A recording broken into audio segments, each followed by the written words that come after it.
أما والذي حج الحجيج لبيته ولبوا له عند المهل وأحرموا وقد طأطأوا تلك الرؤوس تواضعا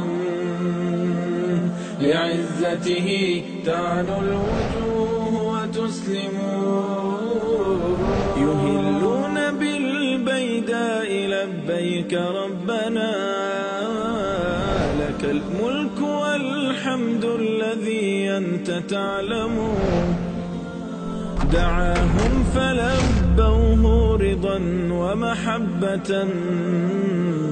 فلما دعوه كان أقرب منهم والذي حج الحجيج لبيته.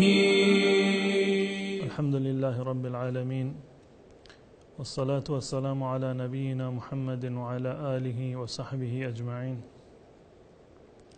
بینندگان عزیز و ارجمند،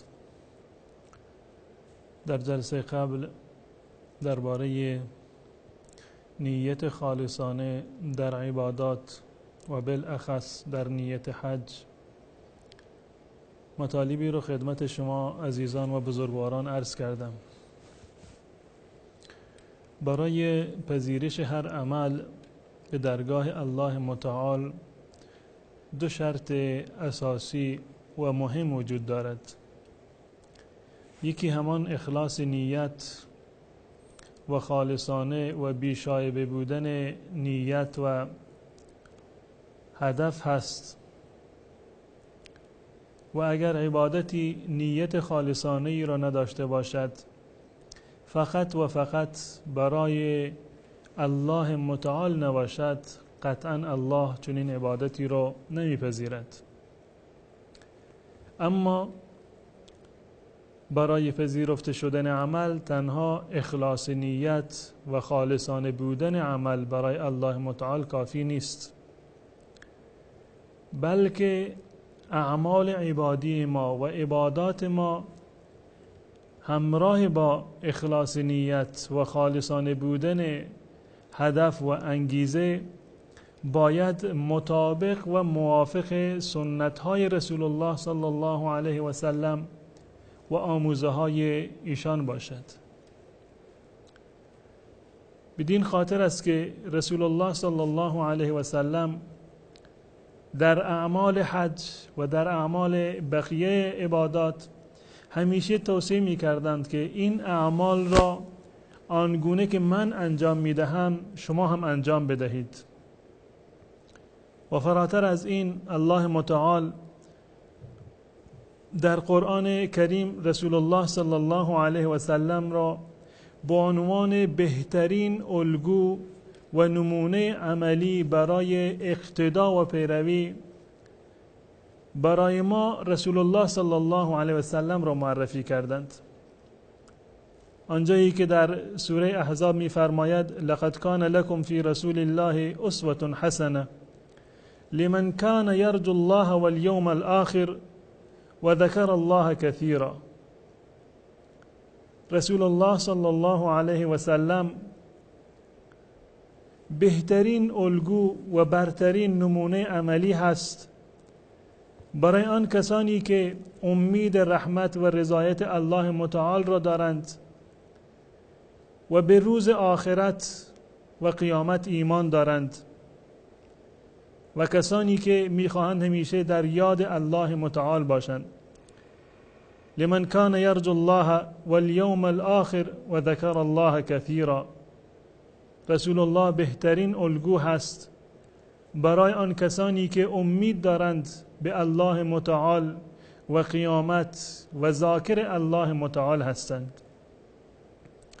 رسول الله صلی الله علیه و سلم همان گونه که عرض کردم هم درباره نماز و هم درباره حج همیشه تاکید می کردند که بینید و بنگرید که من چگونه این اعمال رو انجام می دهم، شما همانند من این عبادات رو انجام بدهید.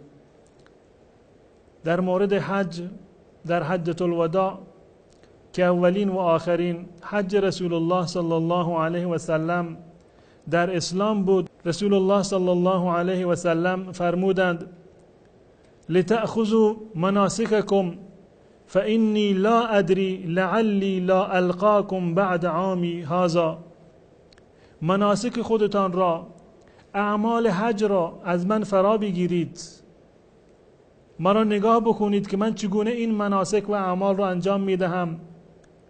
از من فرا بگیرید این اعمال و مناسک را، شاید من سال دیگر در میان شما نباشم که این مناسک و این اعمال را به شما آموزش بدهم. پس بنابراین ما باید بنگریم که رسول الله صلی الله علیه و سلم حجشان را به چه گونه و با چه کیفیتی انجام دادند. ما باید بر نقش قدم رسول الله صلی الله علیه و سلم عمل بکنیم، زیرا که هر عملی که مخالف با دستور الله متعال و مخالف با سنت رسول الله صلی الله علیه و سلم باشد قابل پذیرش نیست. رسول گرامی اسلام صلی الله علیه و سلم فرمودند من عمل عملا لیس علیه امرنا فهو رد. هر عملی که مخالف با دستور ما باشد، مخالف با آموزه های ما باشد، اون عمل مردود هست، قابل پذیرش نیست. پس بنابراین متابعت از سنت رسول الله صلی الله علیه و سلم یکی از شرایط پذیرفته شدن و صحت عمل هست.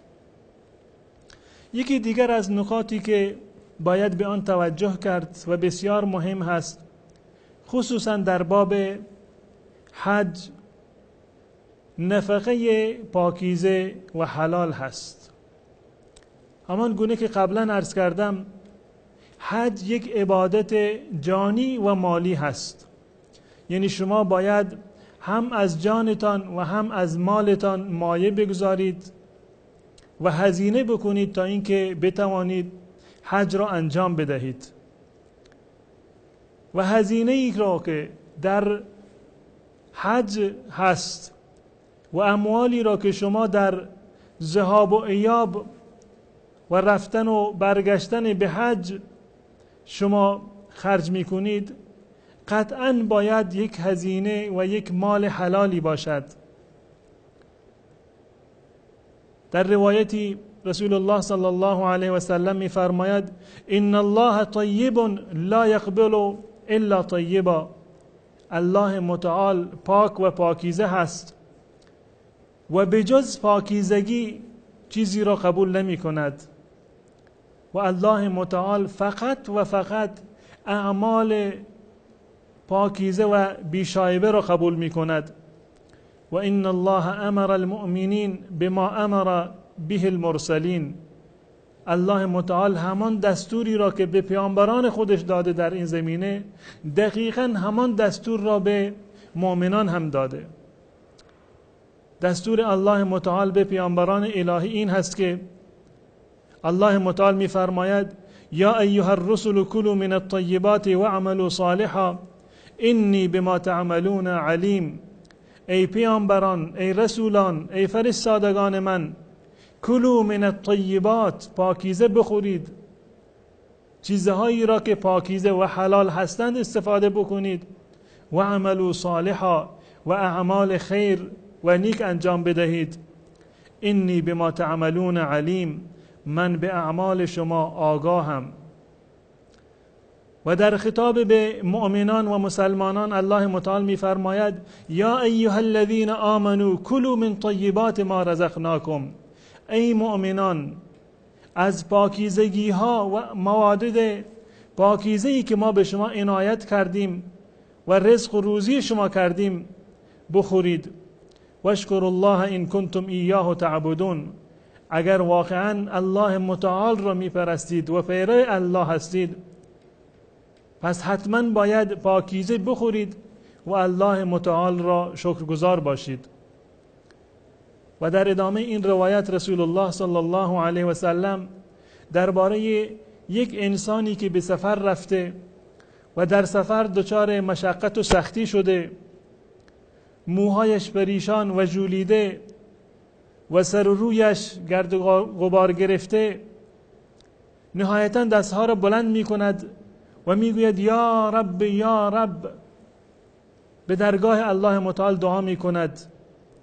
اما رسول الله می فرمایند و مطعمه حرام و ملبسه حرام و مشربه حرام و غذی بالحرام. تمام این موارد حرام هست، خوراکش، پوشاکش، نوشیدنیهایش همه حرام و با حرام تغذیه شده. در ادامه فرمودند فانا یستجاب له، چگونه برای چنین انسانی اجابت خواهد شد؟ پس بنابراین اگر ما میخواهیم که حج ما حجی باشد که مورد پذیرش الله متعال باشد و دعای ما دعای مقبول و مستجابی باشد به درگاه الله متعال، بنابراین باید نفقه ما و خرج و هزینه ما در سفر حج باید حلال باشد. و نقطه دیگری که بسیار اهمیت دارد و باید به آن توجه بکنیم، فرا گرفتن مسائل و احکام حج هست که این برنامه هم برای این تدوین شده که شما بیننده گرامی با اعمال حج و با احکام و مناسک حج آگاهی پیدا بکنید. این حج را الله متعال شاید برای یک بار برای من و شما مقدر کرده باشد، چه بسا شما سالها در انتظار بودید، در نوبت بودید تا اینکه بتوانید به حج بروید. بعد از سالها انتظار و سالها امید و آرزو، الله متعال شما را موفق کرده که در این سال به حج خانه کعبه بروید. پس بنابراین سعی بکنید که حجی را که بعد از سالها انتظار و سالها آرزو به شما رسیده، سعی بکنید که اعمالش را، مناسکش را، احکامش را دقیقاً فرا بگیرید و همان گونه که رسول الله صلی الله علیه و سلم انجام میدادند شما هم بر نقش قدم رسول الله صلی الله علیه و سلم گام بردارید که ان شاء الله این حج شما حج مبرور و مقبولی باشد به درگاه الله متعال. پس بنابراین فراموش نکنید، هم باید اخلاص نیت داشته باشید و هم متابعت و پیروی از سنت رسول الله صلی الله علیه و سلم و هم مال و نفقه تان در این سفر باید حلال و پاکیزه باشد و هم احکام حج را آنگونه که شاید و باید فرا بگیرید تا این که اعمالی را که در حج انجام می دهید کاملا با درایت کامل و با اطمینان کامل باشد که این امر مستلزم این هست که حج شما یک حج مقبول و صحیح باشد، که این امور حج شما را و صحت اعمال شما را ان شاء الله ضمانت خواهند کرد و حج شما که با اخلاص نیت باشد و متابعت از رسول الله و با نفقه و خرج حلال و با آگاهی از احکام حج ان شاء الله چنین حج مبرور و مقبولی ان شاء الله قرار خواهد گرفت. تا برنامه دیگر تمام شما را به الله متعال می سپارم. السلام علیکم و رحمت الله و برکاته. أما والذي حج الحجيج لبيته ولبوا له عند المهل وأحرموا وقد طأطأوا تلك الرؤوس تواضعا لعزته تعنو الوجوه وتسلم يهلون بالبيداء لبيك ربنا لك الملك والحمد الذي أنت تعلم دعاهم فلبوه رضا ومحبة فلما دعوه كان